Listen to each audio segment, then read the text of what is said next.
Hey everyone, welcome back to StockNation, your trusted channel for decoding the stock market. Today's video is a big one.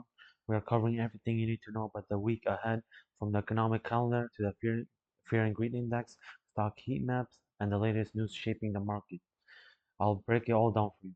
Stick around to hear why this week could be a pivotal moment for the market. By the end, you will have actionable insights that you can use whether you're a seasoned investor or just starting. Alright, so let's dive in.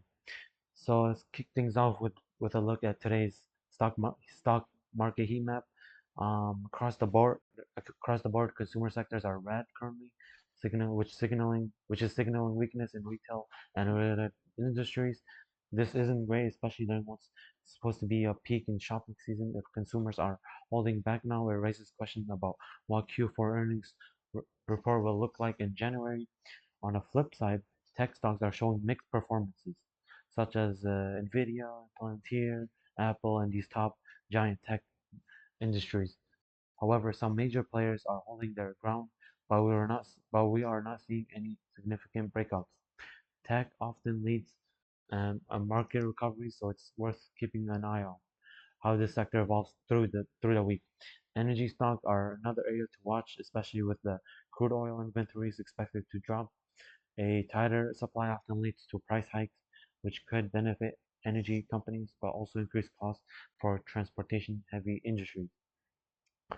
So now I want to move a little bit in the talk. I want to talk a little bit about the fear and greed index.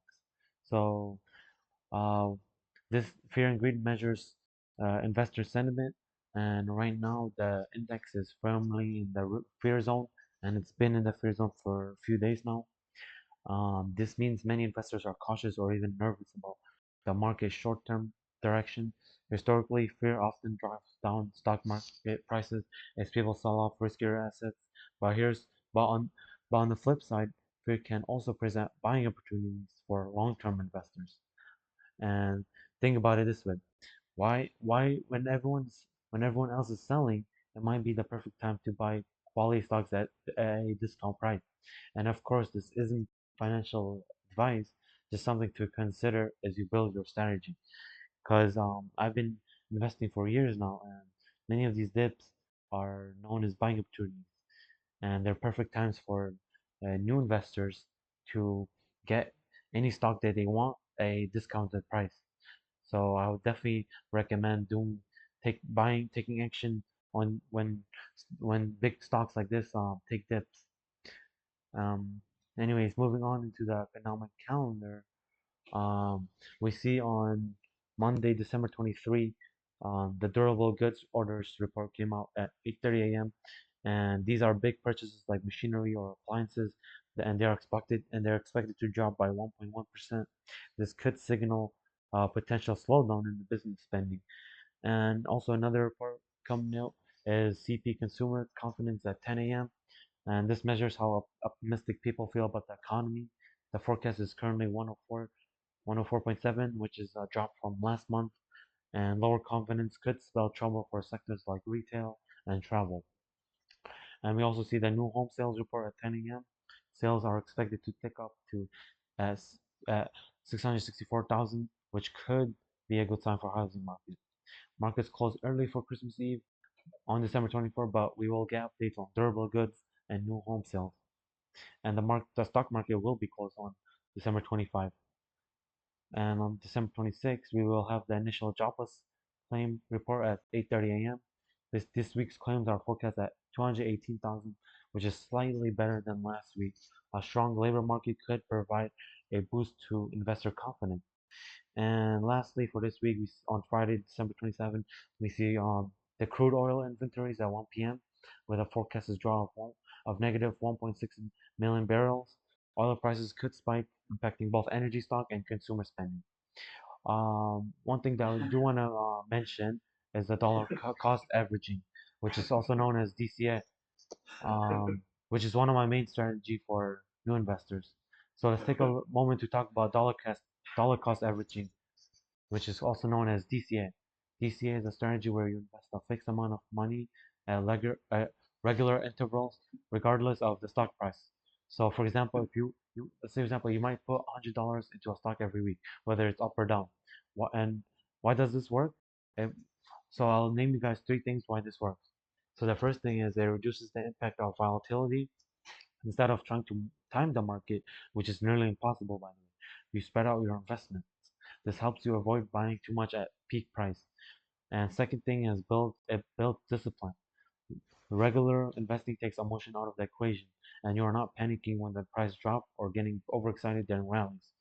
And the third thing is great for long-term growth.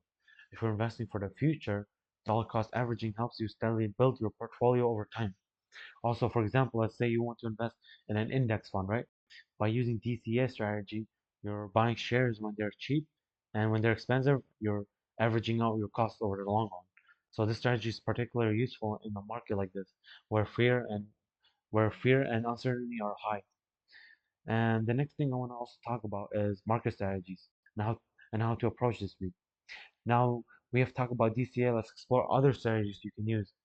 The first thing is you should focus on fundamentals. In times of market uncertainty, stick to companies with strong financials, look for low debt, steady revenue growth, and industries with long-term potential.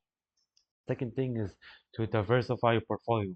Don't pull all your eggs in one basket, like they say.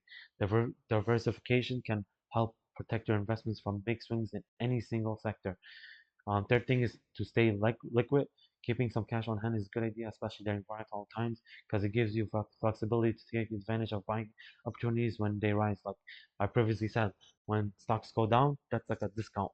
You have a that's a time for you to buy any stock that you want a discounted price. And the fourth thing is avoid overreacting. It's easy to get caught up in day-to-day headlines, but remember to market moves in cycles. A bad day or even a bad week doesn't necessarily mean it's time to panic. Moving on to the market news and what's making the stock market move. Here are some of the biggest stories impacting the market currently. So the number one thing currently is consumer spending concerns. With holiday sales looking weaker than expected, retailers could face some challenges heading into the new year. This might affect the stock prices for big names like Amazon, Walmart, um, big retail companies such as those ones. Second thing is tech resilience is also a big thing that's moving the stock market right now.